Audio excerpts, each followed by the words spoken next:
Mathilde. Que ressentez-vous quand vous nous entendez lire vos poèmes? Ça me touche beaucoup. Ça m'éclaire aussi sur ce que j'écris.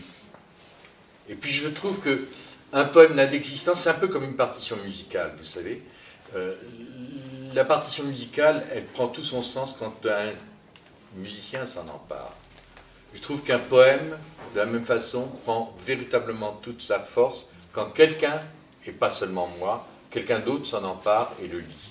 Et le lit à voix haute. J'écris à voix haute, et je trouve très important de lire à voix haute.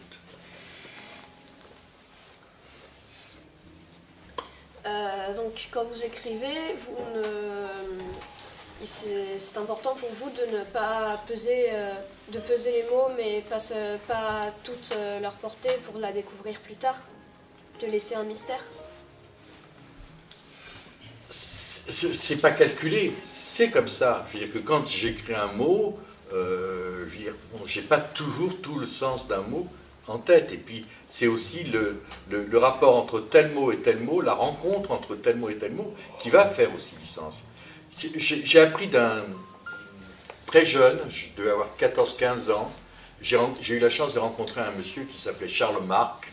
Charles Marc était un maître verrier. Vous savez ce que c'est un maître verrier? Qui s'occupait de restaurer et aussi de fabriquer des vitraux pour les églises. Voilà. Et Charles Marc avait construit, c'est lui qui avait construit les vitraux, qui avait fait les vitraux à Saint-Paul-de-Vence d'un grand peintre qui était Marc Chagall.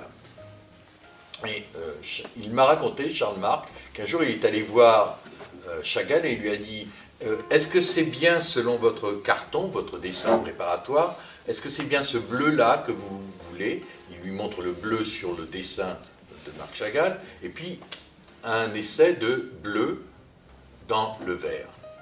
Et Chagall lui dit, c'est pas important ça. C'est pas, la question n'est pas de savoir si c'est ce bleu-là que je veux, c'est comment ce bleu-là va chanter avec ce jaune ou ce rouge. C'est ça qui est important. Ben, de la même façon, c'est la puissance des mots, c'est de trouver le mot juste qui va, à côté de tel autre, créer un monde. Ou pas. Et ça, c'est un peu... Alors, si je devais parler d'inspiration, c'est dans ce cas-là que je parlerais d'inspiration. C'est un peu ce miracle-là qui fait que tout d'un coup, on rapproche tel mot de tel autre et que ça va produire du sens. Que ça va ouvrir un champ de possibles absolument remarquable. Je réponds à votre question? Oui.